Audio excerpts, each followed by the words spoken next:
Sí, maestro.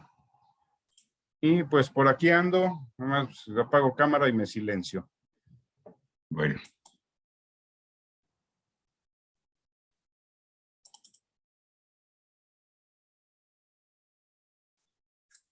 ¿Cuántos van? Vamos a esperar tantito.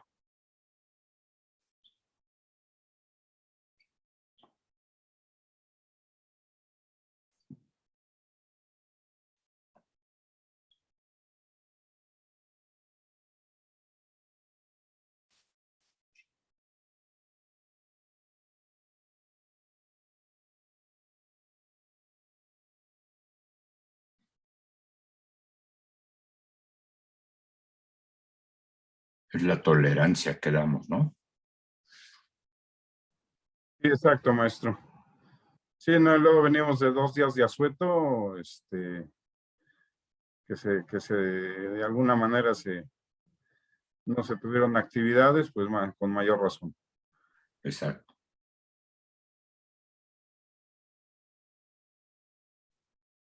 Ah, que por cierto, ya me contestó Yukiko del correo ese que mandaron de las materias con temas selectos y todo eso, que Sí, nosotros cierto. no tenemos que hacer nada, que ya nuestra materia está aceptada, digámoslo así, en el nuevo plan de estudios y Sí. que se queda como optativa. Desgraciadamente no podemos cambiar el nombre porque implicaría que es un cambio de materia.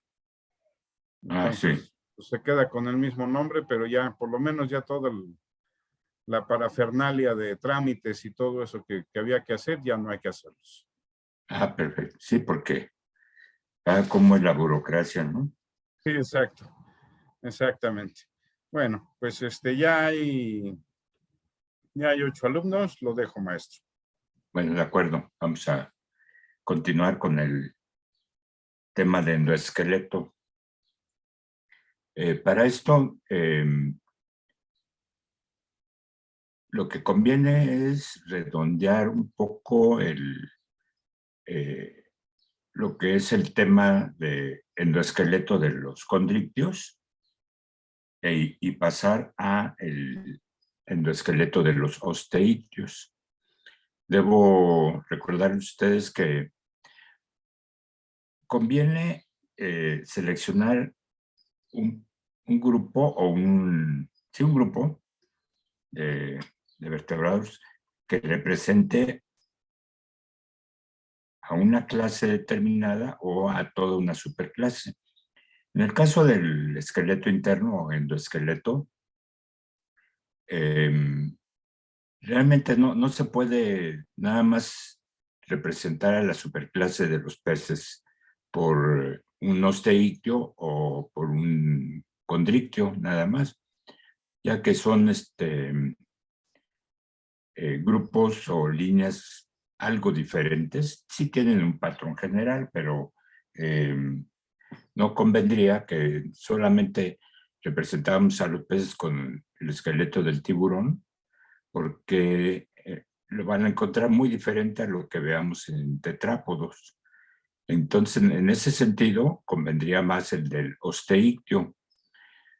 Sin embargo, bueno, yo quiero que tengan una mejor idea de lo general que habíamos visto de el esqueleto del tiburón. De todos modos, nos vamos a llevar mucho tiempo y vamos a invertir más tiempo en el osteictio.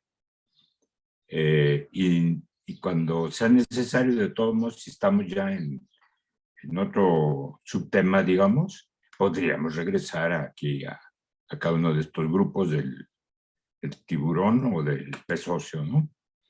Bien, entonces, ya les había comentado que en la literatura es muy común o es más frecuente que se describa el esqueleto interno de una especie de tiburón pequeña, que bueno, ya saben que en México y en otros países le dan nombres de cazón o qué sé yo, ¿no?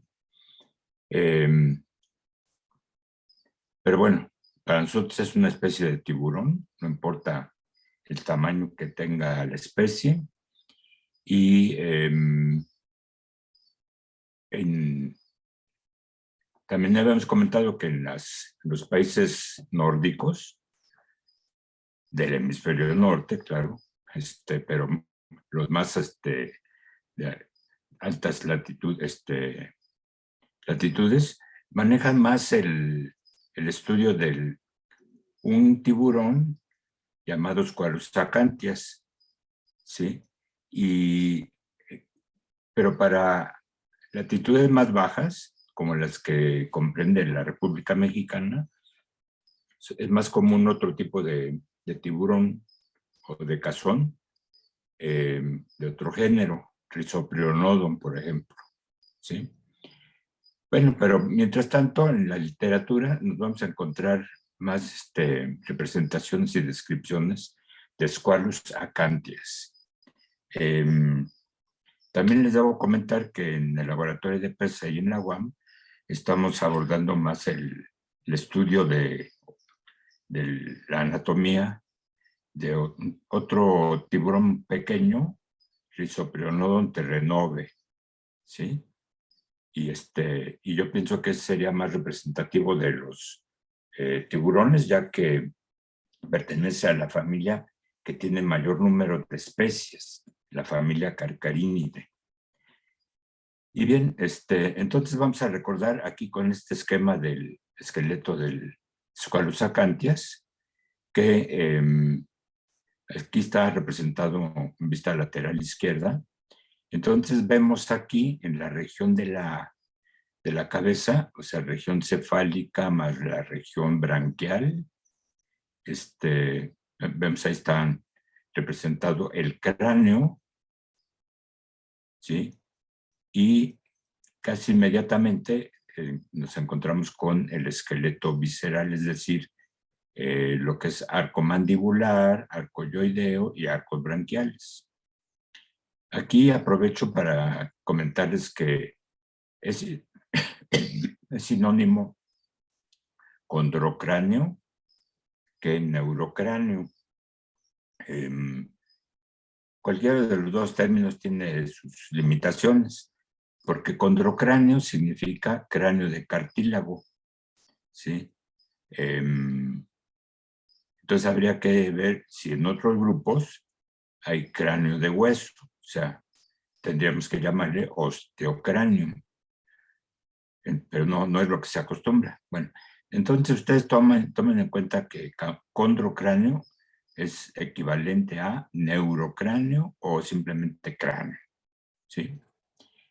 Y bien, y el conjunto de arcos viscerales, que son el mandibular, yoideo y los branquiales, le llamamos, aparte de esqueleto visceral, se le puede llamar esplacnocráneo, ¿sí? Que pues, prácticamente significa lo mismo. Entonces, todo esto está en la parte más anterior del cuerpo.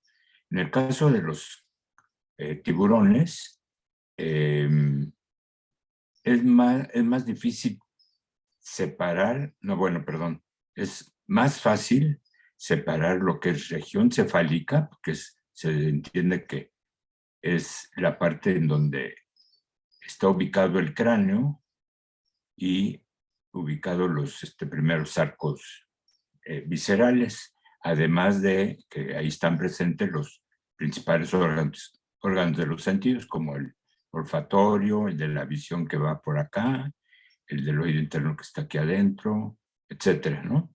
Además está ubicada en esa región cefálica la boca, las narinas, etcétera, ¿sí? Entonces aquí es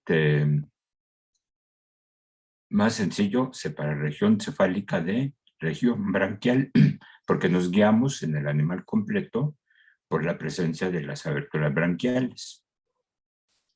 Y bien, si nos pasamos a los osteídeos, vamos a ver que es extraordinariamente difícil marcar una separación entre ambas regiones. Es decir, que hay una mayor cefalización entonces en los osteídeos, ¿sí? Al rato lo vamos a ver con el esqueleto de la mojarra de mar. Y bien, siguiendo con este esquema, ya vemos a la columna vertebral, que ya se les había yo mostrado la vez pasada, pues si tienen alguna duda, vuelvo a manejar el correspondiente esqueleto, ¿no? Entonces, decía yo, aquí está la columna vertebral formada por las vértebras, las cuales a su vez están formadas por varias piezas, es decir, una pieza que es la que corresponde al centro vertebral, dos plaquitas que forman el arco neural y unas plaquitas que forman los procesos transversos. Sí que algunos autores le llaman en esta región, bueno, le llaman en, no importa la región porque nada más están en la precaudal, costillas. ¿Sí? Habría que ver cómo se puede afinar, si son homólogos, estas estructuras a las costillas de los tetrápodos y de los osteikios, perdón. ¿Sí? Bien, y luego al iniciar la región caudal, vemos que los procesos transversos ya se juntaron, se orientaron más hacia adelante, no hacia abajo, ¿sí? Y forman los arcos emales, ¿sí? Y bien, por último, como habíamos visto en la clase pasada, la columna vertebral pues, se va doblando un poco hacia arriba. En este caso no es muy notable, en el caso de los de esta especie de Squalosacantias, pero en la mayoría de los tiburones sí se dobla más hacia arriba para formar parte de la aleta caudal, ¿sí? Y bien, entonces, lo que en una clasificación llamamos esqueleto axial, comprende lo que es el cráneo y la columna vertebral, más lo que va articulado a la columna vertebral, que serían en otros vertebrados las costillas verdaderas, ¿sí? Y en el caso de los tetrápodos, pues se incluye por comodidad, aunque no está exactamente en el eje estructural, el esternón estaría por aquí abajo, pero en los peces no existe el esternón, ¿sí? Y bien, entonces sería esqueleto axial, y aparte tenemos el esqueleto apendicular, que comprende las dos cinturas, la escapular-pectoral y la pélvica, con las correspondientes dos aletas pectorales y las dos aletas pélvicas. Y como aletas impares, ¿sí? O sea, como parte del esqueleto apendicular, hay que considerar la o las dos aletas dorsales, más la caudal, que propiamente se describe cuando está uno hablando de columna vertebral.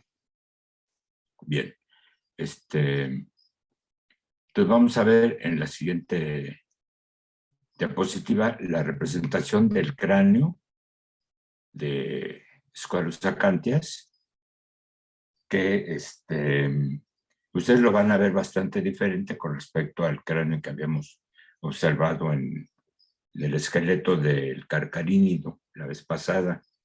Yo creo que sí, ya me lo voy a acercar. Permítanme.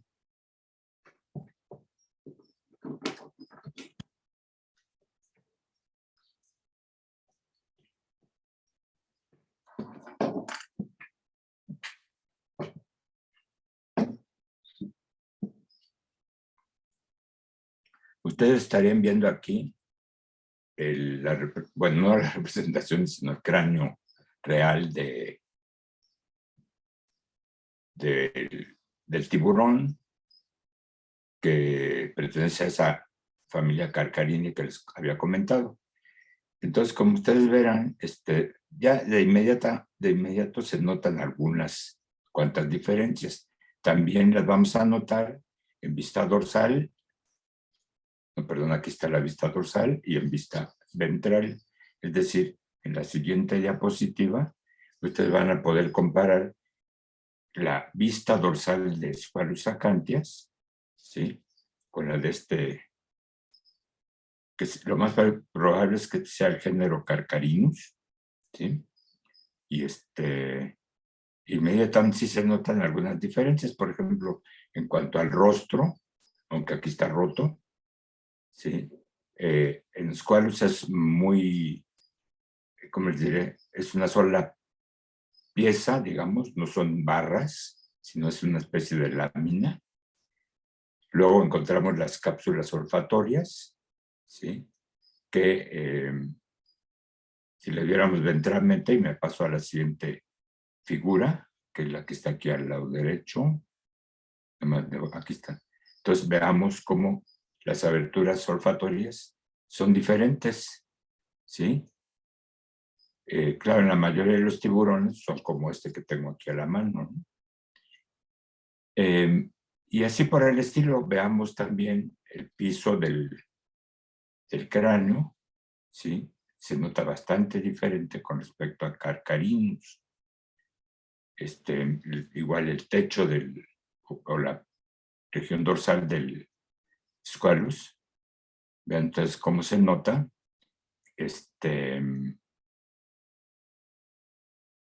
Aunque en términos generales, vean ustedes que tiene una bóveda, o sea, la parte dorsal que es como convexa.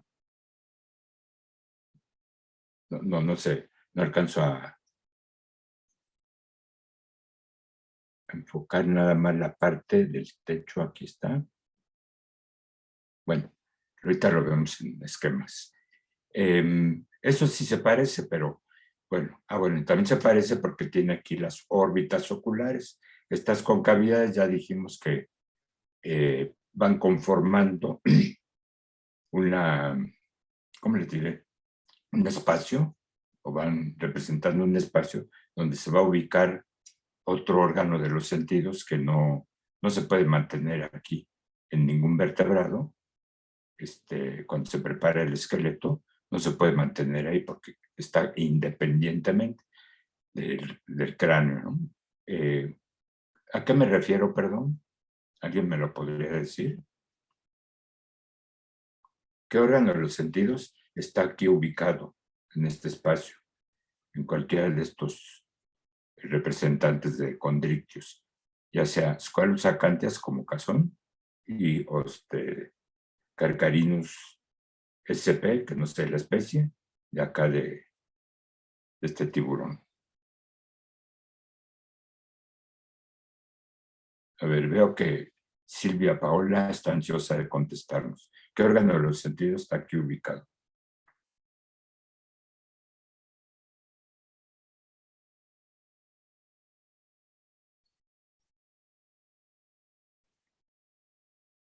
Ahí está Silvia.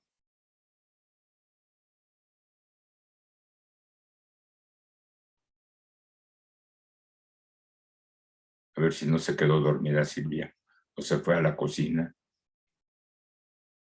Bueno.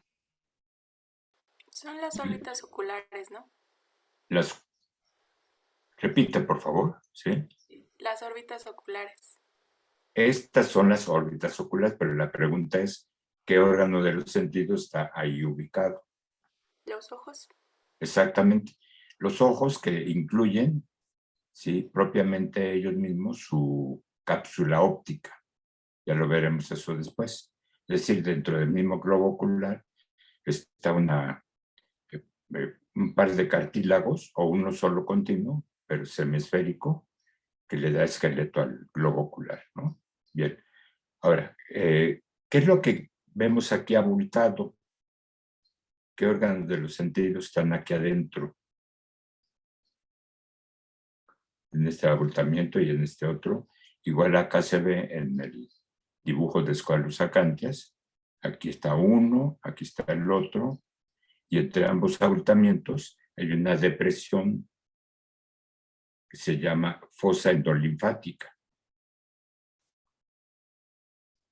Entonces, ¿qué me puede decir? ¿Qué órganos de los sentidos están aquí?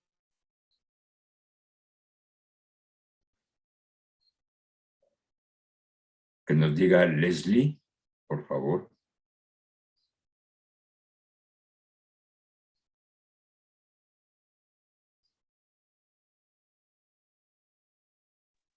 Es del sentido del oído. A ver, el órgano se llama oído. Y el sentido que se procesa ahí es el del equilibrio y la audición. Entonces, acuérdense, se llama oído interno. ¿sí? Efectivamente. Y entonces estos abultamientos se llaman cápsulas ópticas o auditivas, ¿sí? Repito, aunque diga el nombre auditivo u óptico, que significa algo de sonido, bueno, también la otra función igual de importante es la de dar información de la posición de la cabeza, o sea, algo del sentido del equilibrio. Bien, entonces, como ven, si hay un patrón para todos los tiburones y para todos los condrictios inclusive, pero luego ya entra uno en detalles dentro de los subgrupos, ¿sí? Y bien, entonces lo que les comentaba es que a nivel mundial es más conocido la anatomía de Squalus acanthes, ¿sí? O de otras especies de Squalus, ¿verdad? Y casi igual y se maneja mucho menos la anatomía de Carcharinus, que es un género más rico en especies y más rico en individuos, ¿sí? Así es de que, por eso en el laboratorio de peces estamos trabajando un poco más la anatomía de carcarínidos. No es que tengamos muchos proyectos sobre condrictios, pero lo poco que hacemos de este grupo de vertebrados ya es sobre el género Carcharinus, ¿sí? Por ejemplo, estamos detallando más Chrysopteronodon terrenove, ¿sí? Que es de la misma familia, pero también estamos comparando con un par de especies de Carcharinus, ¿sí? Bueno, entonces vamos a tratar de entender cómo es en Squalus acanthias, cómo es el esqueleto interno, y luego ya podríamos comparar un poco más con más detenimiento con respecto al género Carcharinus. Nada más que voy a aprovechar que también me traje un pequeño cráneo de otro Carcharinus, ¿sí? Que quedó más limpio. Miren, vean ustedes el rostro. Está formado por 3 barras, se ven claramente aquí. Aquí no se han roto, aunque están un poco torcidas, ¿sí? Y esta es la vista dorsal. Aquí tienen ustedes la vista ventral. A ver si no se me cae. Vista ventral. Y esta sería la vista lateral.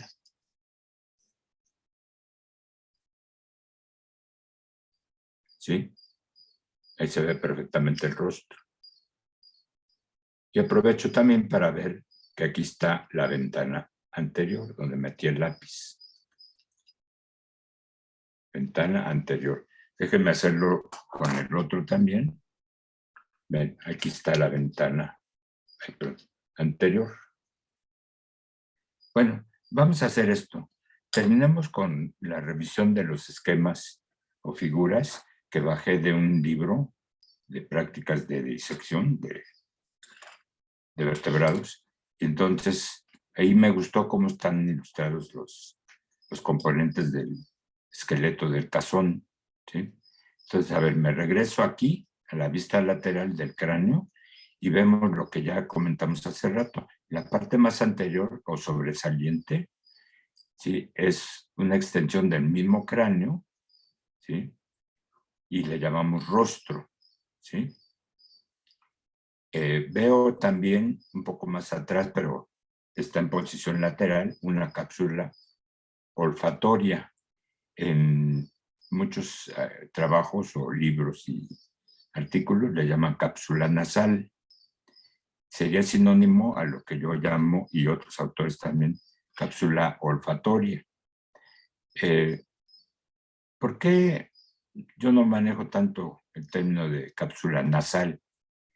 Yo restringo este género, digo este adjetivo de nasal, a lo que tiene que ver con la nariz. Pero alguien me podría recordar realmente cuál es la nariz de un vertebrado.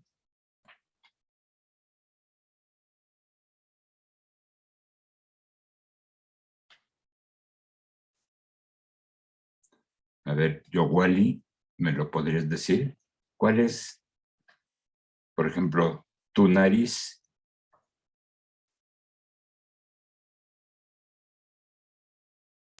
¿Se refiere a las narinas? No, mira, narina quiere decir abertura nasal.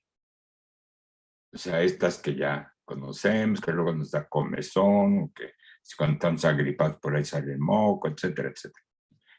Las narinas son aberturas. Así como aquí está en el dibujo, dice nariz, bueno, dice, lo traducimos como narina, este orificio, ¿no? Pero entonces, ¿cuál es la nariz? En español. Que tiene un sinónimo que al rato se lo voy a decir. Pero técnicamente, ¿cuál es la nariz de cualquier vertebrado?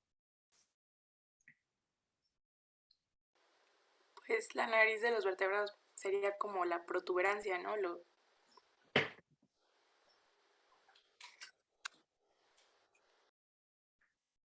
Estoy bajando unos cráneos para seguir ejemplificando.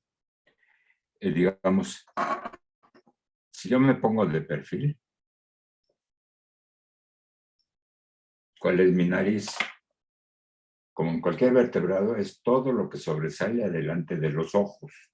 Por lo tanto, esta es mi nariz. Esta. ¿Sí? O sea, los primates, ¿sí? Tenemos la nariz muy corta. En cambio, podrían ver pues, este reptil, ¿sí? Su nariz, yo nada más les ayudo a señalarles una referencia. Aquí es donde está ubicado el ojo, ¿sí? O sea, esta es la órbita ocular y ahí adentro estaría el ojo. Entonces, desde este punto hacia el más anterior del cráneo, déjame ver qué contraste.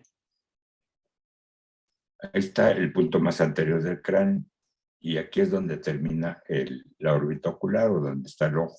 Entonces, esta es la nariz de esta iguana, ¿sí? Este gato, aquí tiene su órbita ocular, aquí está el ojo. Entonces, sería desde aquí hasta acá la nariz. Entonces, técnicamente eso es la nariz, todo lo que sobresale hacia adelante de donde están los ojos, ¿sí? Entonces, por eso yo digo que decir cápsula nasal no está muy correcto porque no es una cápsula del rostro. El otro término de nariz es rostro, ¿sí? O sea, lo que yo les señalé aquí mío es nariz o rostro. También hay otro término menos formal que es hocico, ¿sí? Serían 3 nombres para esta región de la cabeza, ¿no? Pero manejémoslo más como rostro. Bueno, entonces el caso es que ahí está en cada lado la cápsula olfatoria que contiene al órgano del olfato, ¿sí? Inmediatamente atrás de ella, en cada lado, está esa concavidad en donde se ubica una esfera llamada globo ocular, o sea, el ojo, que les adelanto que aquí en los condrictios es común que haya una estructura así cartilaginosa, que es como un tallito con una como copita, ¿no? Entonces, esto es lo que ayuda a fijar el globo ocular en su lugar, o sea, sostenerlo dentro de la órbita ocular. Claro que hay otras estructuras que colaboran con eso, aunque no es su principal función, como los músculos oculares o el nervio óptico, igual todo eso está contribuyendo a mantener el globo ocular en la órbita ocular, ¿sí? O sea, el ojo dentro de la órbita ocular. Entonces, esa estructura que les digo que tiene como un tallito, se llama pedicelo o pedículo óptico. Ahí está el nombre, pedículo óptico, ¿sí? Es común en los tiburones en las rayas, tengo que acordar si ya lo he visto o no. Sí, sí lo he visto, claro. Sí, pero no siempre es así con esta forma, ¿no? Bueno, entonces aquí repito, esta es la órbita ocular. Me voy más hacia atrás y aquí, aunque se vea cóncavo, bueno, pero ahí es donde está el oído interno y por lo tanto toda esta parte de acá le llamamos cápsula óptica. Así como se ve cóncavo aquí en este género Squalus, en el género Carcharinus, ¿sí? Sí se ve abultado, miren. Ahí notan ustedes las dos cápsulas ópticas o auditivas bien abultadas, ¿no? Si yo aquí en el ejemplar, digamos, conservado en alcohol, ¿sí?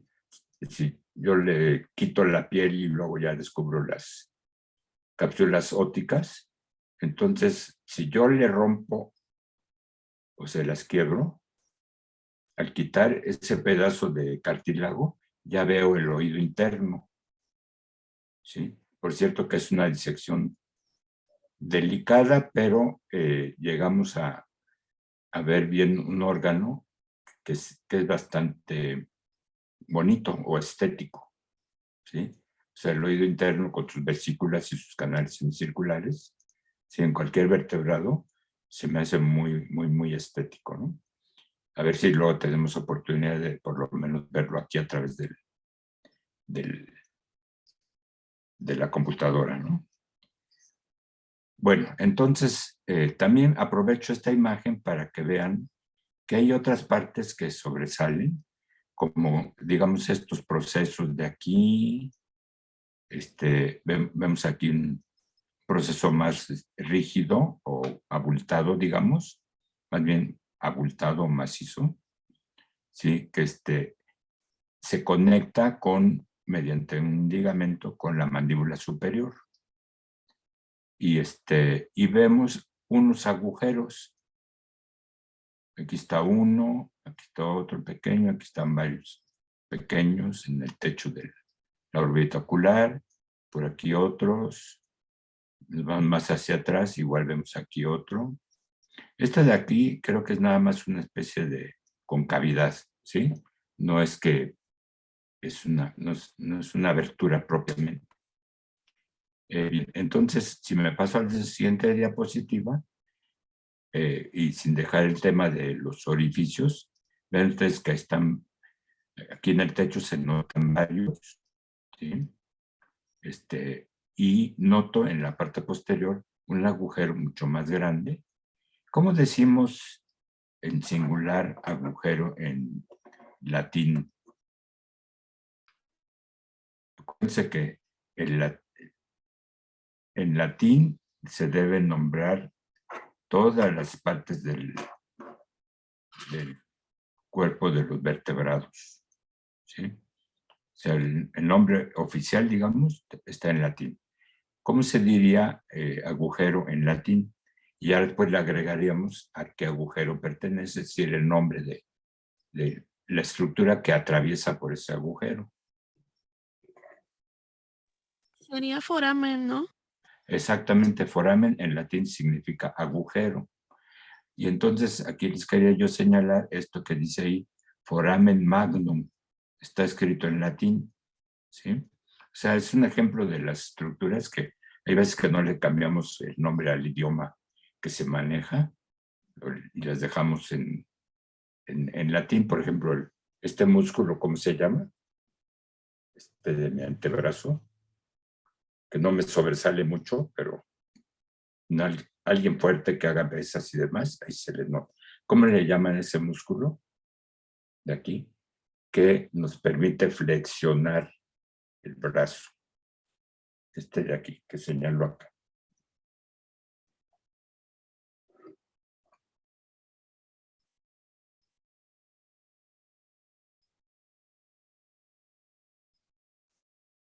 ¿Se refiere al bíceps?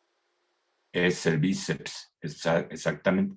Este es otro ejemplo de un nombre de estructura de los vertebrados, que nunca le cambiamos nunca lo pasamos al español, igual sucede en otros idiomas, se mantiene su uso como en latín, ¿sí? Así es de que aquí tenemos el foramen mayor, ¿sí? O sea, en latín, foramen magnum. Claro que si ustedes hacen un escrito y quieren anotar este nombre, lo tienen que escribir con letras, por lo menos la primera vez que lo citen, con letras diferentes a las del resto del texto, para que resalte. Y además, bueno, normalmente usamos las itálicas, ¿no? Para poner foramen magnum o el nombre de la especie, etcétera.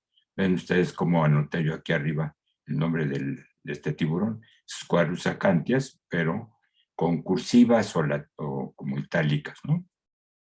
Entonces siempre deben cuidar eso y nunca se les olvide poner la primera letra del género en mayúscula y todo lo demás en minúsculas, ¿sí? Entonces aquí tenemos, repito, el agujero mayor o foramen magnum. En la vida común, ¿qué golosina ustedes comen que le llaman magnum? Que es sabrosa.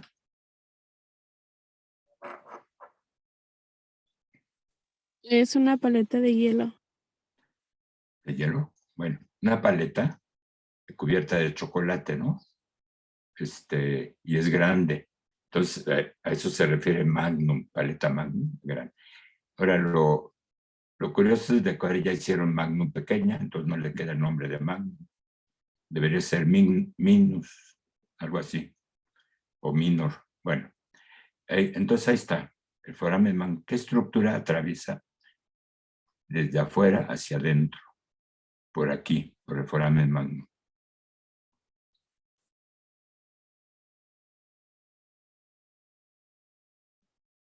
Claro, en todos los vertebrados.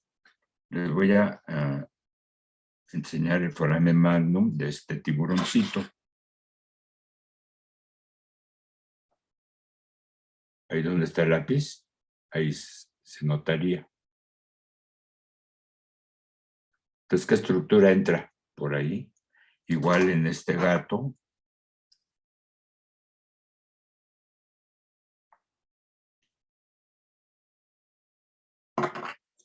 O en esta lagartija.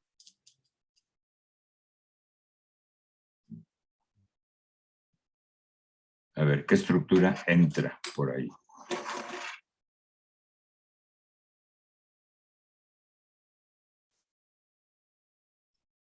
La médula espinal. Exactamente, la médula espinal, ¿sí? Entonces, pues, bueno, ahí, bueno, el nombre del agujero hace referencia a su tamaño, ¿no? Pero si me regreso a esta diapositiva, vean ustedes el nombre del agujero por donde entra el nervio óptico, o sea, que sale del ojo y se mete al cráneo, bueno, se mete al cráneo por este agujero y ya llega al cerebro. Vean entonces cómo se llama. Foramen óptico, ¿sí? Entonces ya está haciendo referencia a algo de la función de la estructura que por ahí atraviesa. Igual podríamos ver aquí, miren, aquí dice foramen, ¿qué? ¿Cómo dice ahí?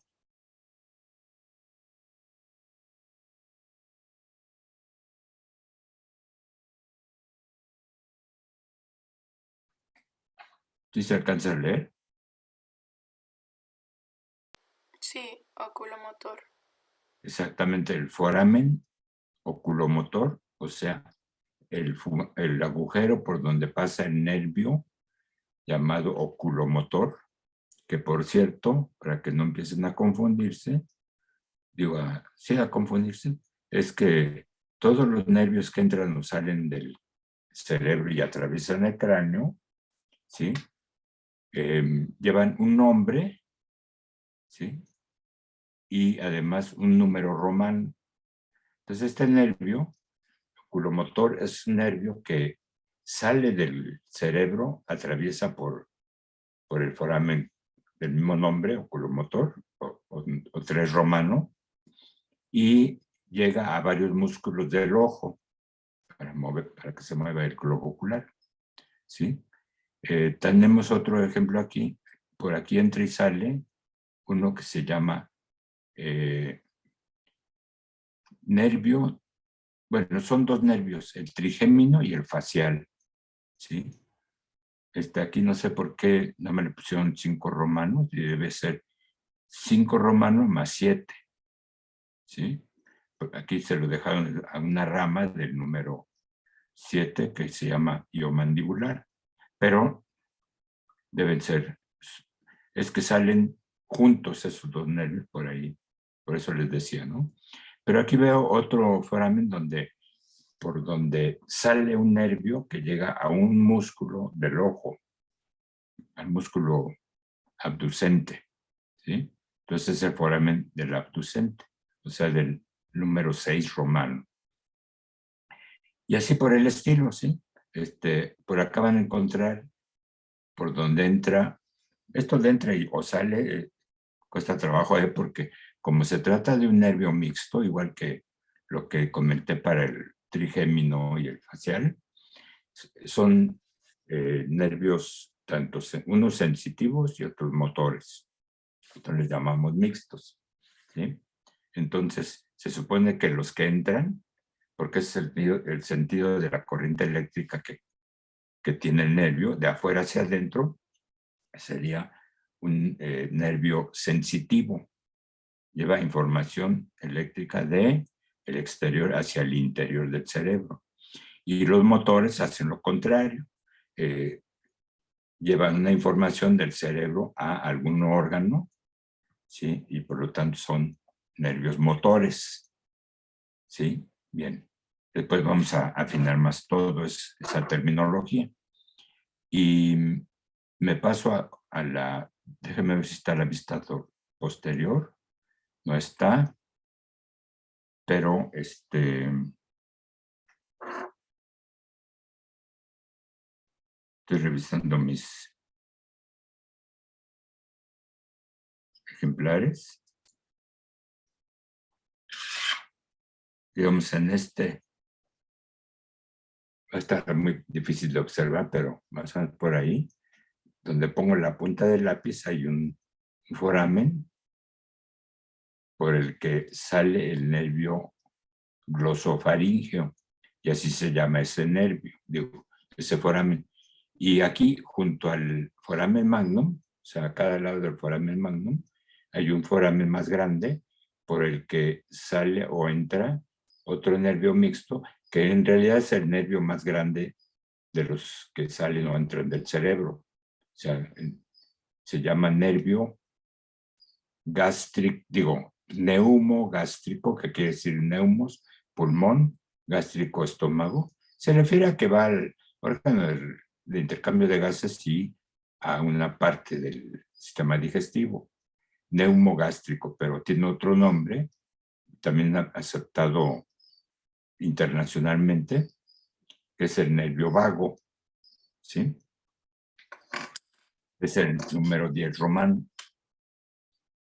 Muy bien, entonces, ahora, nada más quisiera yo agregar este otro dato. Aquí hay un espacio en el cráneo que es, digamos, cerca de donde sale o empieza el rostro, pero no hay como verlo aquí en el ejemplar, ¿no? Este espacio donde meto el dedo, ahí está. Y quizá se note bien también aquí en el tiburoncito de aquí. Este es el espacio. Si yo estuviera haciendo la disección, llegaría un momento en que cuando le quito una membrana que viene del resto del cráneo y que tapa aquí esto, si se la quito, ahí ya vería yo parte del cerebro. Bien, entonces esa ventana o espacio se llama ventana anterior. Aquí está anotado en esta figura que le ponen otro nombre que no es muy aceptado internacionalmente, le llaman fenestra rostral, ¿no? Fenestra en latín quiere decir ventana, ¿sí? Acuérdense, entonces, cuando vayan a Roma o a Venecia, se asoman por la fenestra, ¿sí? Para ver la calle. Entonces, fenestra es ventana, ¿sí? Y pero le están poniendo aquí un nombre que es rostral. El término más común, o que más frecuentemente utilizado, y quizás sea el adecuado oficialmente, es ventana anterior, ¿sí? Les voy a decir por qué.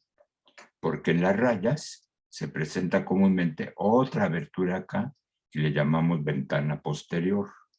Entonces, si hay una ventana posterior, la otra debe ser anterior. ¿De acuerdo?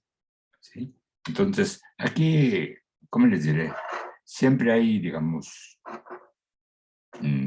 falta de atención en cuanto a guardar las normas o seguir las normas de terminología anatómica acordadas internacionalmente.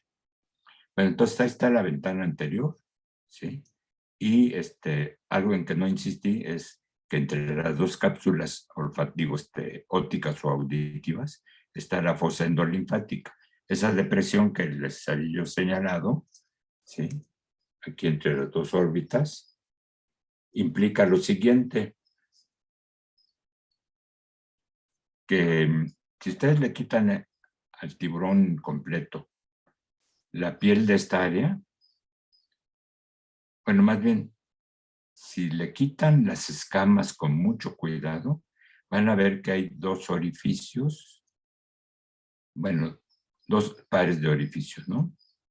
Un primer par más anterior, que le llamamos orificios o forámenes endolinfáticos, y otros dos más atrás, que se llaman forámenes perilinfáticos, ¿sí? Entonces, esas son comunicaciones, digamos, hacia el exterior y que tienen continuidad con el oído interno. Ya los veremos después, ¿sí? Entonces, eso es la fosa endolinfática. Ustedes con el animal completo podrían estar tocándole la cabeza, ¿sí? Y aquí en este punto donde está la fosa, ¿sí? Sentirían menos rígido. ¿Por qué? Porque hay esa concavidad y en la concavidad ya, si lo limpian bien todo, pues verían el par de orificios, ¿sí? Bueno, y por último, algo les iba a comentar del mismo cráneo, que muchas veces hablamos de techo del cráneo, piso del cráneo, que es de acá, pero se extiende mucho por acá, piso, ¿sí? Y también le pueden estar nombrando algunas partes como esta parte de acá como repisa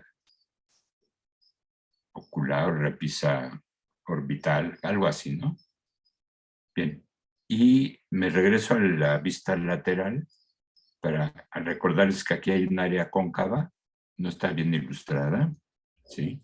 Esta es donde se articula el cartílago iomandibular, que es ya del arco yoideo, ¿sí?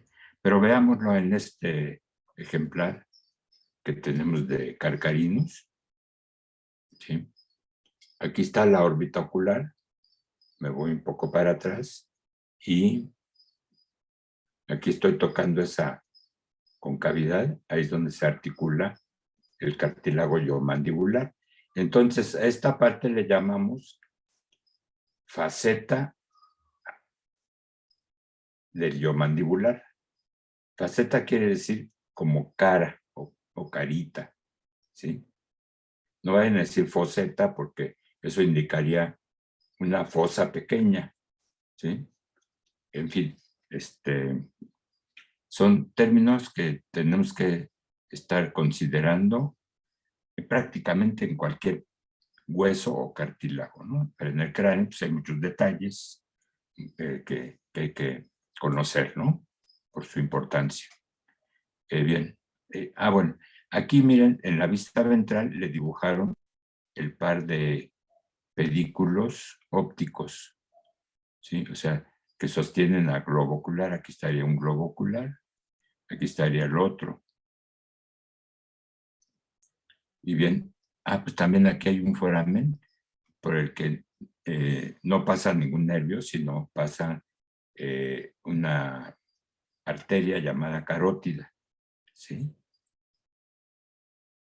Pero en algunas especies se pueden notar la entrada de más bien las salidas de las venas yugulares. Entonces, este sería un foramen yugular, este es el derecho, por aquí estaría el izquierdo, ¿sí?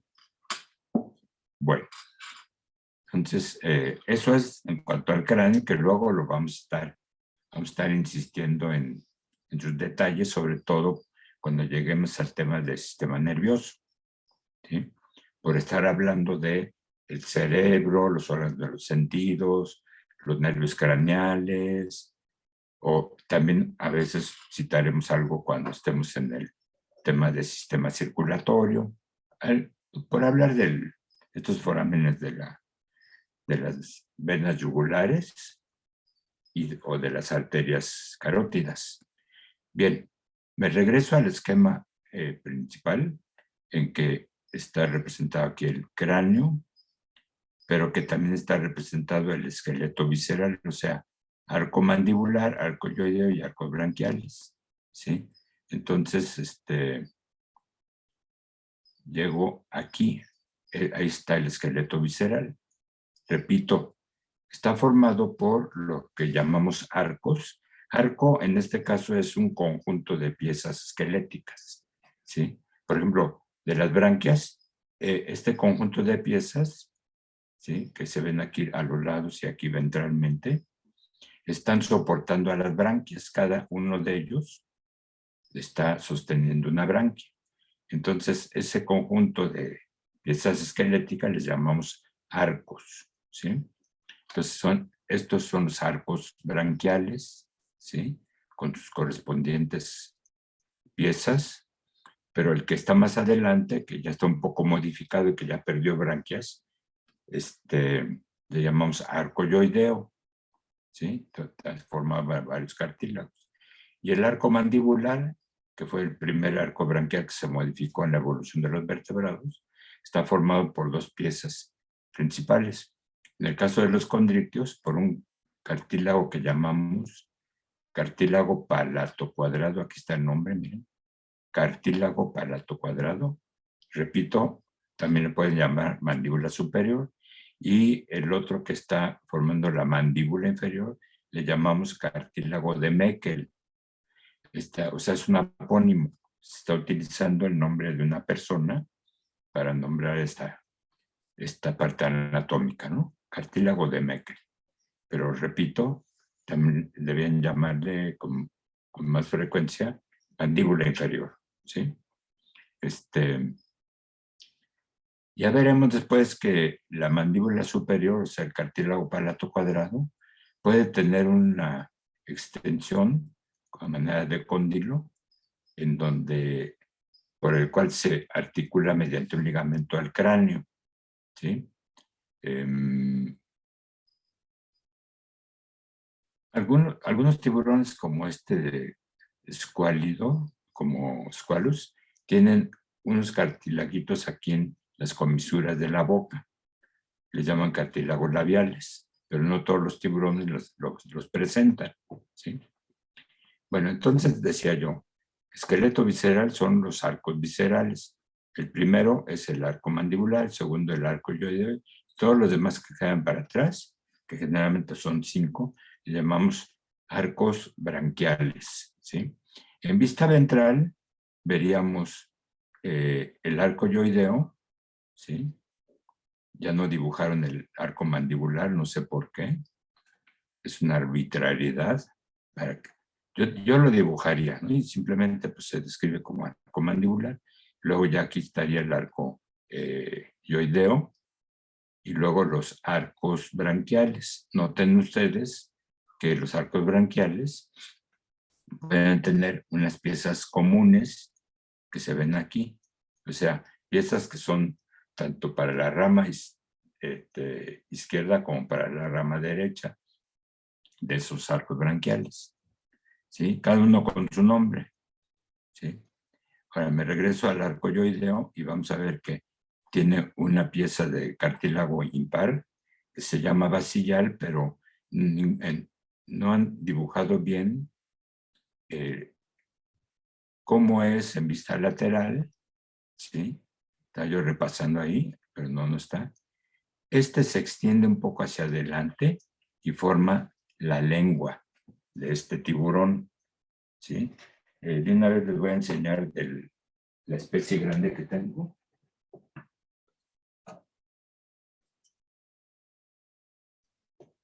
Así como equivalente al dibujo que está ahí, de Squalus, estaría el de este Carcarinus, ¿sí? Entonces estaríamos viendo esta pieza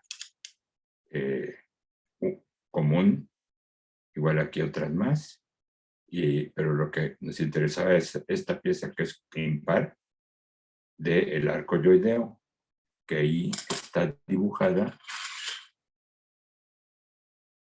como si fuera una barrita. Bueno, ese cartílago le llamamos, aquí está mal el nombre en este libro, debe ser cartílago hipoyal, ¿no? Le pusieron basilla. O bueno, quizás esté correcto porque es de cartílago, pero no, yo creo que no. Entonces, pero se ve en este esqueleto mejor en vista dorsal. Noten ahí ese cartílago que forma la lengua. Entonces, si también estuviéramos viendo el esqueleto de un osteídeo, ahí estaría un hueso, ¿sí? Con el mismo nombre y que forma la lengua, ¿sí? Entonces, cuando ustedes vean un tiburón que se les viene de enfrente, ¿sí? Pues lo que van a, como abre la boca para morderlos, ¿sí? Entonces aprovechen para observar el cartílago de la lengua, o sea, el cartílago hipoyal o basillal, según ese criterio de ahí de este libro. Y también aprovechen para ver este cartílago y este otro, también del arcoyoideo, ¿sí? Cartílago ceratoial y cartílago iomandibular, que es el que ya se articula con el cráneo, ¿sí? Entonces voy a poner el cráneo otra vez en su lugar, ¿sí? Quizás se vea medio complicado ahí en la imagen, pero esos cartílagos iomandibulares ocupan la faceta articular o faceta del iomandibular, ¿sí? Entonces así se articulan y entonces propiamente podríamos decir que este cartílago del arcoyoideo, de aquí, está suspendiendo a la mandíbula inferior. ¿Por qué razón? Aunque aquí no se nota bien. Su extremo distal, ¿sí? De ahí salen muchas fibras elásticas que llegan al cartílago de Meckel, o sea, la mandíbula inferior.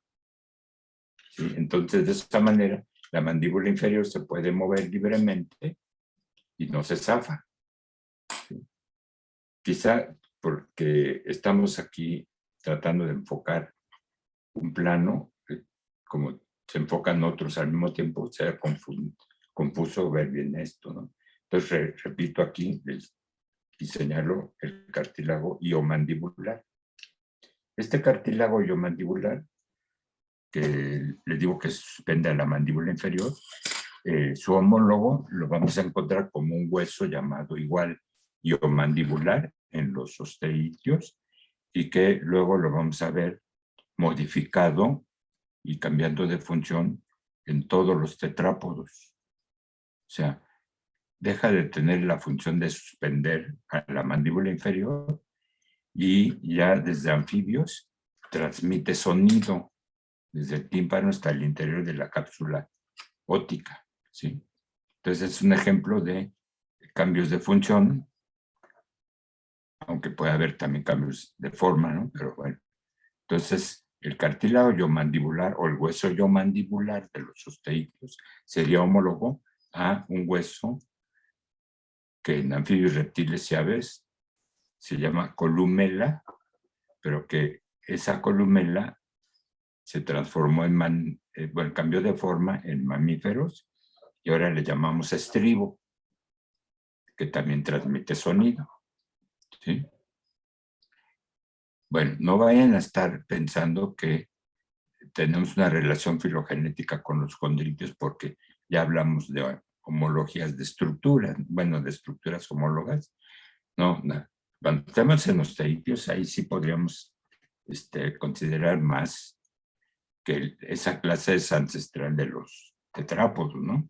Pero habría que ver qué grupo de osteídeos son los que dan lugar a los anfibios.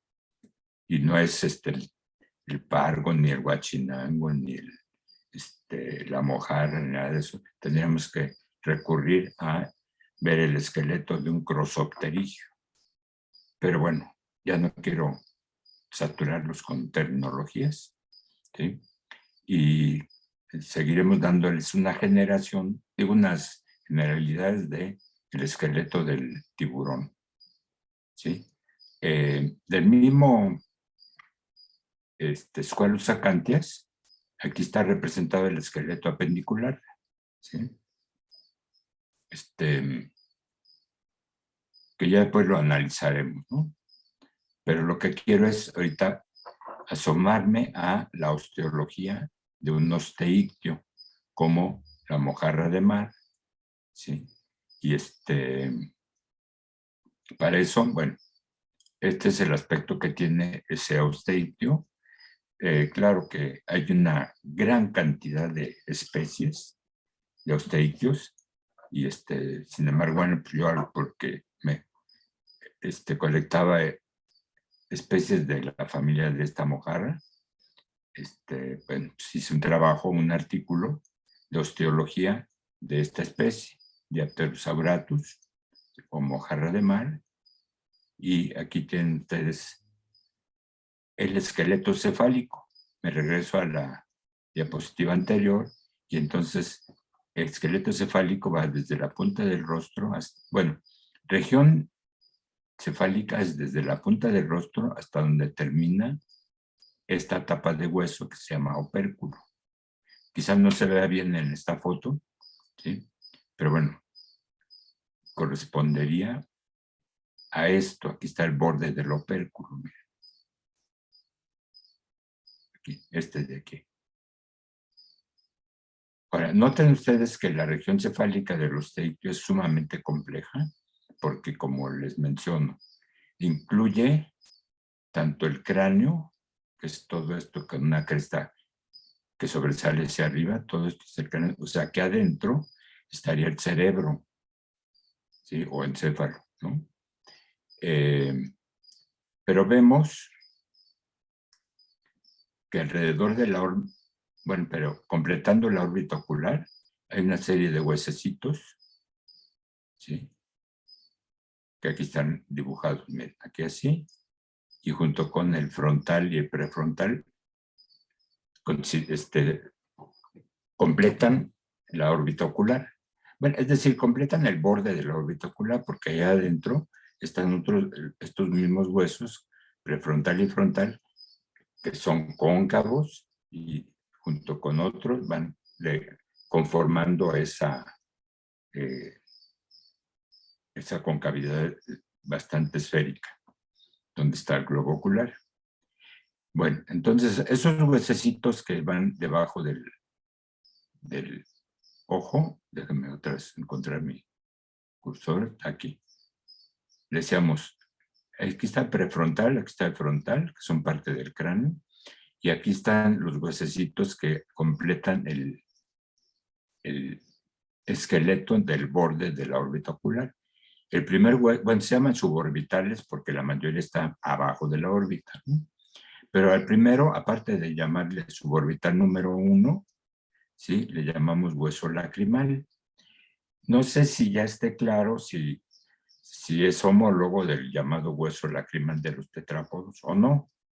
Es que hay veces que los términos se aplican, digamos, porque al autor que describe se le ocurrió que está en el lugar que conocemos, en este otro grupo, ¿sí?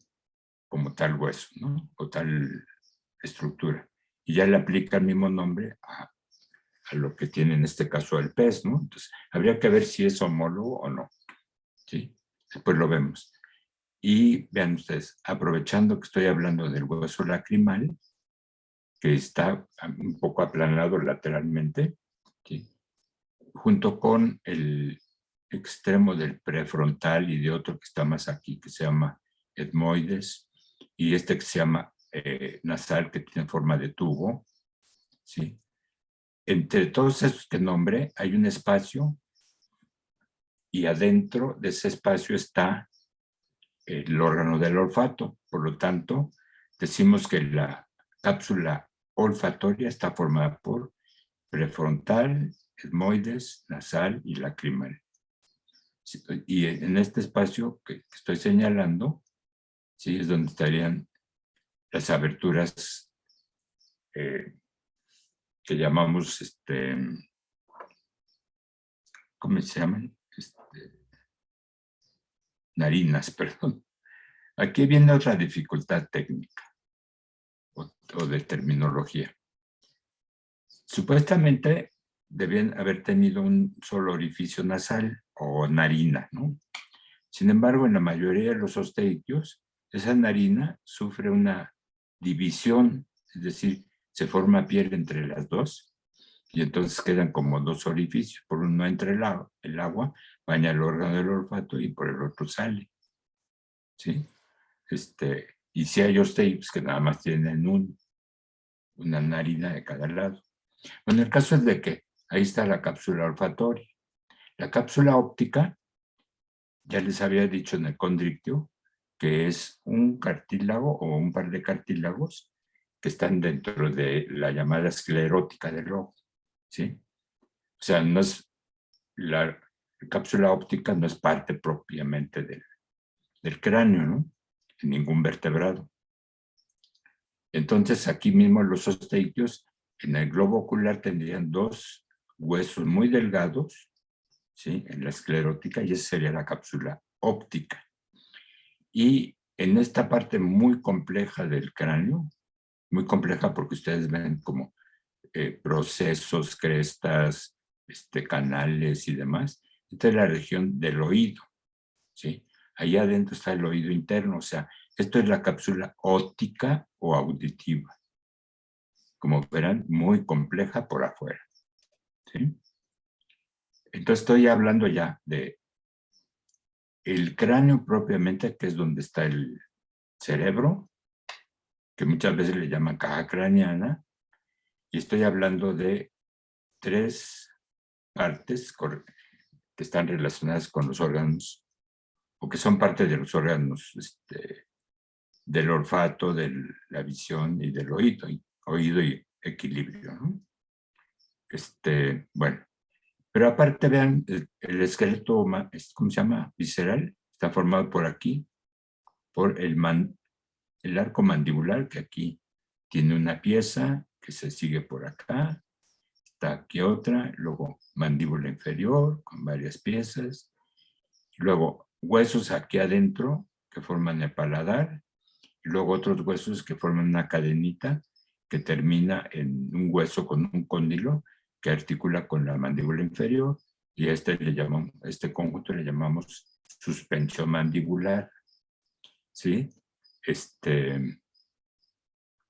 Y aparte, la tapa que cubre a las branquias está formada por 4 huesos, que son el preopercular, el opercular, el interopercular y el subopercular. Bueno, son 4. No van a estar constantemente manejando cada cada nombre, ¿no? Sino en conjunto le vamos a estar nombrando como opérculo, ¿no? Y su función es proteger externamente a las branquias. Pero fíjense, para complicar la situación en la región cefálica, encontramos una serie de huesos, son 11, que tienen que ver con el soporte de la aleta pectoral que va por aquí así, miren. Imagínense la aleta pectoral izquierda, que se articula estos 4 pequeños huesecitos, más un cóndilo de este otro hueso. Pero bueno, total que esto es lo que llamamos cintura, desde acá, cintura escapular o pectoral. Muy compleja porque incluye un hueso además que se articula con el cráneo, que es el posttemporal. Este hueso lo vamos a encontrar en todos los osteictios e inclusive en la línea filogenética que va de osteictios de tipo crossopterigio hasta anfibios laberintodontos, se conserva ese hueso llamado posttemporal, y ya dentro del mismo grupo de los crossopterigios, digo de los laberintodontos, se pierde. Entonces se independiza la cintura escapular del cráneo. Repito, en los osteictios y en los primeros anfibios todavía estaba unida la cintura escapular o pectoral al cráneo. Cuando ya se pierde ese hueso, entonces hay un mejor movimiento o más independiente del cráneo con respecto al resto del cuerpo. ¿Sí? Entonces, cuando veamos el origen de los anfibios, ¿sí?, vamos a estar hablando también del posttemporal. Ahora, vean ustedes que sigue la cintura pectoral por aquí y está formada por varios huesos, ¿sí? Aquí veo uno que se llama supracleitrum, otro que se llama cleitrum, que puede ser el homólogo de la clavícula de los tetrápodos. Luego veo la escápula y el coracoides, que se conservan en tetrápodos, pero por aquí veo otro hueso, otros 2 huesos, postcleitrum superior, postcleitrum inferior. O sea, la cintura escapular tiene muchos huesos, en cambio la cintura pélvica, vean ustedes, es un solo hueso de cada lado, el basipterigio o propiamente cintura pélvica, ¿no? Entonces, en el borde posterior de este hueso es donde se va a articular la aleta pélvica izquierda. Igual sucedería con la derecha, ¿no? Entonces, como ven, el esqueleto cefálico de un osteictio es muy complejo, ¿sí? Y les debo comentar que siendo los osteictios los vertebrados más diversos de todos, ¿sí? O sea, de todos los vertebrados, los osteictios son los más diversos. Hay muy pocas publicaciones que describan su esqueleto o, en términos generales, su anatomía, ¿sí? Proporcionalmente hay muchas más publicaciones sobre grupos como un poco los tiburones, pero mucho en varios grupos de tetrápodos, que anfibios, que aves, mamíferos, etcétera, ¿no? Entonces, yo le atribuyo esta diferencia tan notable a la dificultad que se tiene, dificultad técnica que se tiene para preparar el esqueleto de un osteictio, porque son muchos huesos que hay que limpiar, entre comillas, es decir, quitarle los tejidos que no corresponden a hueso o cartílago, ¿sí? Y luego limpiarlos bien y luego armarlos, etcétera, ¿no? Luego describirlos, etcétera, etcétera. Pero además, para publicar ya la osteología de un osteictio, como es siguen los mismos pasos que para publicar la osteología de cualquier otro vertebrado, ¿no? Podría ser una rana, un sapo, una lagartija, un un ave, un mamífero, etcétera, ¿sí? Pues no solo es tener en el texto la descripción de los huesos o de sus conjuntos de huesos, sino la ilustración de los mismos, ¿sí? Entonces, resulta que que muchos que estudian esqueletos de peces, pues no pueden dibujarlos bien, ¿sí? Entonces, si recurren a la fotografía, bueno, si tienen una buena técnica fotográfica, salen bien varios huesos, pero no la mayoría. ¿Por qué? Porque, digamos, si se trata ya del cráneo, por ejemplo, aquí ya solamente el cráneo, bueno, en un plano queda enfocados estos huesos como el supraoccipital, el frontal, quizá estos de acá abajo. Pero estos que sobresalen hacia acá arriba o hacia un lado, ya quedan desenfocados. O sea, tiene muchas limitaciones la representación fotográfica de los huesos. Piensen igualmente que quieren fotografiar este cráneo de mamífero, ¿sí? Cuando ya está enfocado, digamos, esta parte de acá, ¿sí? Lo de acá está desenfocado y viceversa.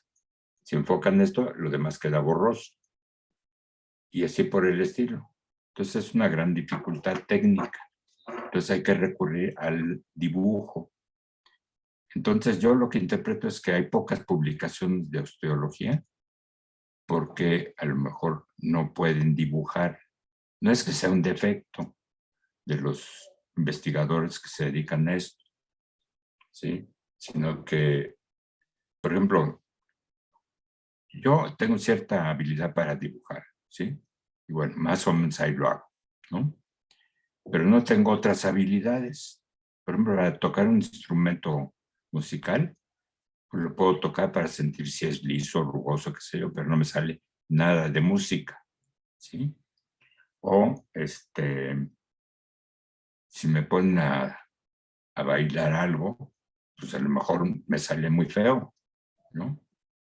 Igual alguien que es músico, ¿sí? A lo mejor no puede dibujar. Bueno, entonces a eso me refiero, ¿no? Que la habilidad o capacidad de dibujar de un anatomista, o sea, se presenta en un relativamente bajo número de profesionales, ¿no? Sí. Yo siempre me acuerdo bueno, sí me acuerdo de algunos artículos que dibujan y no se entiende lo que dibujaron, ¿no? Entonces, posiblemente en varias instituciones de investigación tengan algún dibujante que le ayude al ictiólogo a representar las partes anatómicas, ¿no? Entonces, claro, el ictiólogo le tiene que estar guiando y decirle, mira, aquí donde se ve esta parte de acá, es que darle un efecto como que está orientado hacia acá, hacia el primer plano, y que además tiene aquí una superficie plana en el extremo. Y cuando dibujes esta cresta, hazle unos rasguitos ahí, como que son unas trabéculas. Cuando dibujes la región óptica, toma en cuenta que aquí hay unos forámenes que hay que representar. Cuando dibujes este conjunto de huesos, acuérdate que aquí no hay continuidad de esos tres huesos, sino que hay un material fibroso, ¿sí? Que podrías dejarlo así como blanco o puntearlo. Pero el punteado puede confundir con cuando representes un cartílago, ¿sí? Por ejemplo, hagan de cuenta que aquí hubiera un cartílago, ¿sí? Yo preferiría dibujarlo punteado, ¿sí? Hasta en sus límites, para indicar que es un cartílago y no es un hueso. Entonces hay una serie de dificultades técnicas, ¿no? De tal manera que yo pienso que la cantidad relativamente baja de artículos con dibujos de las partes anatómicas de los vertebrados, ¿sí? Se debe a ese asunto. Y entonces les decía yo, que me acordaba de un ictiólogo venezolano muy bueno, que por desgracia murió el año pasado, pero sí tuve la oportunidad de conocerlo en un congreso que hubo acá en Chiapas. Bueno, el caso es de que él tiene muchos artículos y hasta libros en que ilustra a los peces y sus partes, pero él no los dibuja directamente, sino que le pusieron en la Universidad de Oriente, ¿cómo se llama? Universidad del Oriente de Venezuela, le asignaron un dibujante, ¿sí? Y entonces hace unos dibujos muy buenos. Entonces es una buena, ¿cómo les diré? Un buen apoyo a un investigador que se dedica a la anatomía. Igual sería para algún anatomista vegetal, ¿sí? Por ejemplo, descubre una nueva especie o quiere describir bien las partes de la flor o de alguna otra parte de la planta, ¿sí? Y si no puede dibujar, entonces tiene esa limitación, ¿sí? Tendría que recurrir a la fotografía y si no, pues a alguien que supiera dibujar. Y pues ya tuve el gusto de, hace muchos años, de que dos botánicos de la UNAM, o sea, del Instituto de Biología, cada uno por su lado, me pidió que yo les dibujara una planta como especie nueva, cada uno. Uno me pidió de 2 plantas y el otro de una sola. Entonces tuve el honor de dibujar especies nuevas de plantas. Pero les voy a confesar que es más fácil dibujar una planta que un esqueleto de vertebrado, ¿sí? Porque además de todo, ¿cómo les diré? Los ejemplares de herbario implican que está la planta prensada, o sea que pierde mucho de su profundidad, ¿no? Entonces sí se ve la hoja, sí, o los pétalos y todo eso, pero otras partes quedan ahí aplanadas, ¿no? Entonces hay que recurrir también a apoyarse de ejemplares vivos o recién colectados, ¿sí? Para hacer bien el dibujo de las partes, ¿no? Así es de que, bueno, fue una experiencia agradable que tuve. Luego, me gustaría que también algún entomólogo me pidiera que le dibujara una especie nueva de insecto, o un carcinólogo, una especie nueva de crustáceo, qué sé yo, ¿no? Me gustaría bastante. Bueno, sigamos con la complejidad del esqueleto de los osteikios. Entonces decía yo, igual que el patrón que se sigue para representar el esqueleto de un tiburón, hay que seguir para el de un osteiquio. Entonces, lo ideal sería dibujar el esqueleto completo del animal, ¿no? O sea, como está aquí, pero su puro esqueleto. Y luego ya concentrarse en el llamado esqueleto cefálico, que yo así le llamo, como puse aquí, porque está juntando o reuniendo el cráneo, el esqueleto visceral, o sea, el de los arcos originalmente branquiales que luego se modificaron, aquí la cintura escapular y la cintura pélvica están muy en contacto con el resto del esqueleto cefálico, así es de que entonces mejor el término esqueleto cefálico y luego ya recurrir a otra terminología, ¿sí? Bueno, ahí está. Aquí está en la vista lateral el llamado cráneo, ¿sí? En vista dorsal y en vista ventral. Luego que veríamos exclusivamente el arco mandibular, o sea, ya como desarticulado de acá, miren aquí. No lo podemos ver completo porque el lacrimal y el nasal me están tapando partes de este hueso premaxilar, ¿sí? Y entonces, aquí ya estaría por separado el arco mandibular, o sea, mandíbula superior con mandíbula inferior. También vería yo la serie del paladar, o sea, serie palatina, que hace contacto con la suspensión mandibular, ¿sí?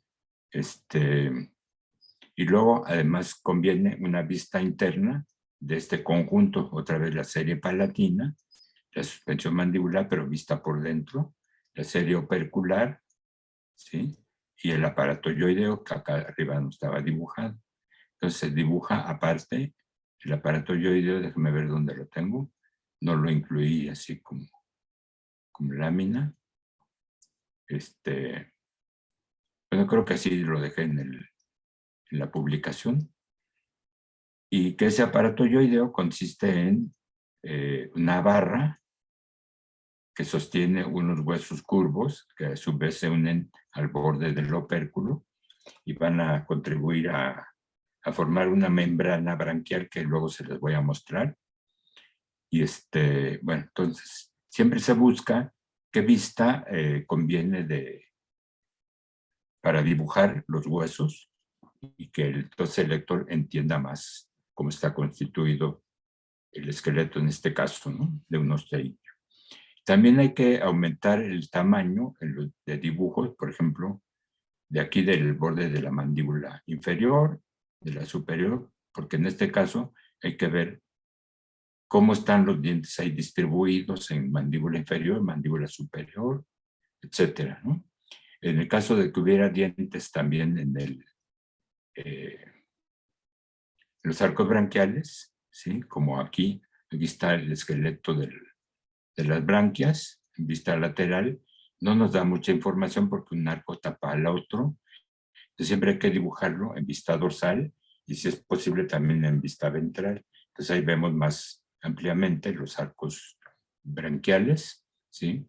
Por cierto que este hueso también lo nombré mal por lo siguiente. Ya les había yo dicho en el tiburón, es un cartílago que le llaman glosoyal, pero debe llamarse hipoyal. ¿Por qué? Porque aquí adelante en los sitios, miren, aquí adelante hay un cartílago que se llama glosoyal y entonces el hueso se llama hipoyal. O sea, este artículo tiene un par de errores, ¿sí? Lo malo es que nadie me los ha señalado. Bueno, sí me lo señaló un poco, muy puntualmente un biólogo que no conocí directamente, personalmente. Me señaló que aquí están mal apuntados los nombres, ¿sí? Porque, déjeme ver. Premaxilar es este de acá, el que se le puso maxilar, y maxilar es este de arriba. Entonces yo cometí ahí el error, pero en la revista que la publiqué también me cometieron el error de no revisarlo, o sea, siempre pasa por árbitros o revisores, y entonces, bueno, quizá no era un especialista en esqueletos de peces, ¿sí? Y entonces no se puso a revisar bien si esto todo estaba aquí correcto, ¿sí? Entonces ahí está un error. Pero ya en otros artículos está correctamente anotado para otras especies, ¿no? Bien, entonces siguiendo aquí la serie de esquemas, también en del aparato yoideo, o sea, del conjunto de arcos branquiales, hay que pensar siempre o describir siempre cómo están las espinas que llamamos branquiespinas, que por ejemplo aquí del primer arco, que es este que voy a señalar acá, ¿sí?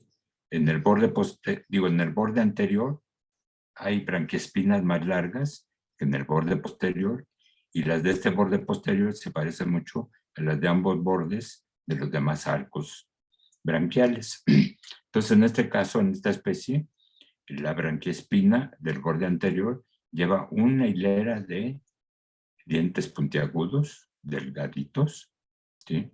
Pero todas las demás branquiespinas tienen muchos dientes pequeños, puntiagudos, pero otros más largos en su extremo, ¿sí? Bien, y además los huesos que corresponden al arco branquial número 5, ¿sí? Llevan dientes que en este caso se ven molariformes en el hueso de inferior, pero en el superior se ven puntiagudos, ¿sí? Bueno, no es que sean molariformes, ¿no? Yo nomás los dibujé como círculo, porque aquí están en la vista lateral, pero el caso es que son más robustos, ¿sí? Entonces, todo eso hay que detallarlo porque parte de la interpretación de la dieta de la especie está en qué tipo y qué morfología tienen las branquiespinas, ¿sí? Qué morfología tienen la dentición tanto mandibular como branquial, ¿sí? Por ejemplo, imaginen ustedes que es un trabajo de anatomía del sistema digestivo de una especie y todos los ejemplares que se capturaron de esa especie los colectaron cuando no tenían alimento en el estómago. Por lo tanto, de esa muestra no se obtiene información directa de la dieta porque no le encontraron más bien los estómagos vacíos, ¿no? Entonces, si ya no se pueden conseguir más ejemplares para ver contenido estomacal, entonces por lo menos con base en las características del esqueleto, en este caso el esqueleto visceral, o sea, mandibular, yoideo y branquial, podríamos inferir si son carnívoros, son herbívoros, o si son bentófagos o son depredadores, etcétera, por las características de sus dientes. Por ejemplo, hay una mojarra pariente de esta, ¿sí? Que tiene estos dientes de acá abajo como más chatos, como si fueran muelas. Entonces, lo más probable es que se alimente, entre otros elementos del alimento, de organismos con caparazón, como crustáceos, moluscos, etcétera, que habría que quebrar. Entonces es más fácil quebrarlos con dientes que parezcan muelas. Si no, vean ustedes los dientes de un pez loro o una lora que se alimenta de corales que tienen que masticar, o también hay peces de arrecifes coralinos que se alimentan mucho de erizos de mar o de caracoles, almejas, tienen dientes molariformes muy fuertes, ¿sí? Es decir, por la forma que tienen, podríamos pensar que son dientes que trituran partes duras de las presas o del alimento, pues, ¿no? Bueno, por último, esta figura, que es la del resto del esqueleto axial, que es columna vertebral, con complejo caudal, con costillas, que son de dos tipos, y y se incluye generalmente en estos esquemas también los soportes de la aleta dorsal y los soportes de la aleta anal, ¿sí? Así es de que entonces aquí están representadas las vértebras precaudales. Aquí está el límite entre la región precaudal y la región caudal, ¿sí? La región caudal vamos a recordar que es desde la primera vértebra que tiene arco emal, que sería esta. ¿Sí? Si viéramos la vértebra de frente, veríamos aquí ya el arco emal. En cambio, en todas las anteriores no se ha formado. Se ven los procesos transversos hacia abajo. Serían las precaudales.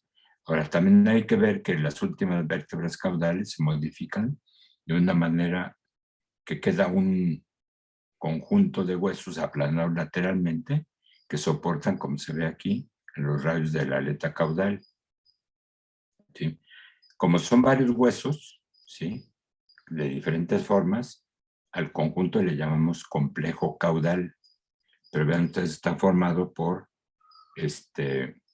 un hueso que se llama centro pleural más urostilo, es decir, es el último centro vertebral al que se le fusionó otro hueso llamado urostilo, formando una sola pieza. Pero vemos modificaciones de arcos neurales en huesos epurales y huesos uroneurales, ¿sí? Pero también de los arcocemales en esto que llamamos hipurales.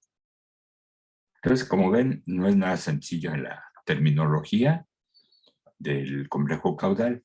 Entonces, en conjunto, es más cómodo manejar como complejo caudal. Ya si se quieren ver detalles, entonces se le pone atención a la forma que tenga cada uno de estos huesos, y además para comparar con otras especies cercanas, se cuentan elementos que van repetidos. Habría que ver si todas las especies de esta familia tienen 3 huesos epurales. A lo mejor sí los tienen todos en esa cantidad, pero quizá en algunas especies alguno de ellos sea más largo o sea más corto, qué sé yo. Algo que se le note de diferente, ya se le nota analizándolo con más detalle, ¿sí? Bueno, vemos aquí los huesos que soportan espinas de la aleta dorsal, pero también otros que soportan radios de la aleta dorsal. Igual en la aleta anal, aquí hay unos que soportan 3 espinas y los demás soportan radios, ¿sí? Entonces hay que ver en conjunto cómo son, y en particular qué tienen, digamos, de diferente con respecto a especies cercanas o con géneros que se quiera o se necesite comparar, ¿no? Porque habría que ver su forma general de los soportes, si tienen una lámina anterior muy amplia o es la posterior, o son muy esbeltos como estos de acá, etcétera, ¿no? Estos soportes de aletas impares, o sea, de dorsales y anales, se llaman pterigióforos, es el término en latín. Fore quiere decir llevar y terón, o terigión, perdón, quiere decir aleta, ¿no? O sea, que llevan aletas, ¿sí? Y bueno, aquí quedan unos pterigióforos que ya no tienen una relación con las espinas de la aleta dorsal.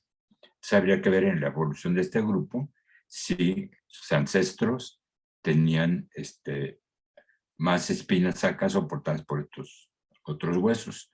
Ya cuando quedan así sin los elementos que deben estar soportando, le llamamos supraneurales, y varían también en cantidad. También hay que ver cuántas costillas dorsales o epipleurales hay y cuántas hay de las llamadas ventrales o pleurales, ¿sí? Entonces, hay que observar de todo para hacer las descripciones. Bien, ¿alguna pregunta que tengan de cómo es la osteología de un osteitio?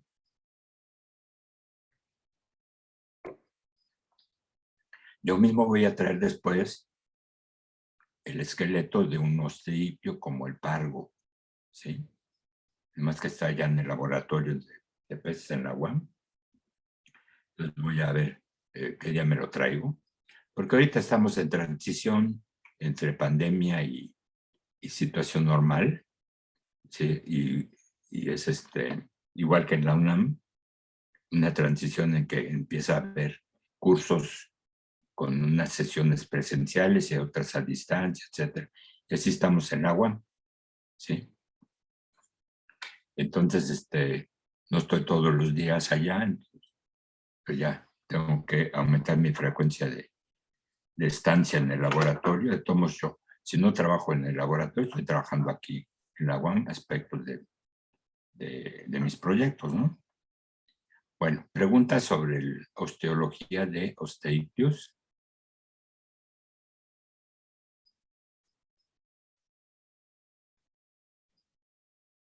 Yo Fíjense solo una cómo... rápida. Sí, dime. En estos esquemas, bueno, al terminar el endoesqueleto, ¿nos podría pasar la presentación para, bueno, al menos yo para marcar los detalles más a fondo, por favor? Sí, definitivamente le voy a pasar toda esta presentación a David para que él se las pueda enviar. Creo que es por Google, ¿qué? Drive, ¿sí? Y yo aparte de todo, y eso es lo que les iba a decir hace rato, les voy a mandar hoy mismo, bueno, a David, para que se lo retransmita a ustedes, el artículo de la osteología de esta mojarra. O sea, estos dibujos los saqué de mi artículo que se publicó de la mojarra de mar. Entonces les voy a mandar el artículo para que hagan, les conviene a ustedes leerlo completamente, ¿sí? Y releer algunas partes de acuerdo a como les convenga, ¿sí? El chiste es tener un panorama general de cómo es el esqueleto de un osteídeo. Ahora, no he publicado el esqueleto de un tiburón, pero les voy a mandar tarde o temprano también cómo es la condrología, o sea, el estudio del esqueleto de un tiburón y de una raya, ¿sí? Para que comparen tiburón con osteídeo, ¿sí? Entonces, precisamente eso es lo que iba a comentar, ¿no? Que les voy a mandar ahorita, cuando acabe la sesión, le voy a mandar a David el artículo para que me haga favor de reenviárselos a ustedes. ¿Alguna otra cuestión que tengan sobre esqueleto de peces? Porque de ciclóstomos lo voy a repasar luego. Creo que ya habíamos visto algo general que está en esta misma presentación de la lamprea. ¿Sí? Pues ¿saben qué? Yo creo que mejor voy a reordenar las diapositivas estas antes de mandárselo a David. Entonces en el fin de semana lo voy a hacer y se lo voy a mandar a David. Porque como que se me están repitiendo aquí cosas que ya estoy acá en los osteídeos y vuelvo a presentar aquí, bueno, presento algo de mamíferos, presento otra vez de osteídeos de otra especie, entonces está medio desordenado. Mejor ordeno para que tengan ustedes un solo archivo de esqueleto de vertebrados, ¿de acuerdo? O por lo menos de esqueleto de peces, luego de otro archivo de esqueleto de tetrápodos. También les iba a comentar que así como pudiera yo seleccionar como patrón estructural del esqueleto de los peces al de un osteídeo como la mojarra o el pargo, qué sé yo, el que representaría bien a los tetrápodos sería el esqueleto de una lagartija, ¿sí? No uno de mamíferos, ¿sí? Porque ya los mamíferos ya tienen algunas modificaciones con respecto al resto de los tetrápodos. Así es de que poco a poco les voy a estar mandando esta información, ¿sí? Bueno, ¿alguna cuestión, duda, comentario?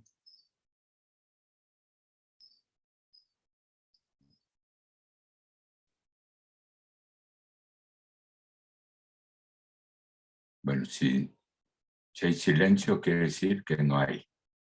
O hay muchas, pero no saben por dónde empezar. Bien, entonces, yo creo que por lo pronto es suficiente porque de todos modos en un lapso de un par de horas es mucha información que se está manejando. Entonces llega un momento en que se satura uno mentalmente. Mejor ya hay que pasar a otro asunto.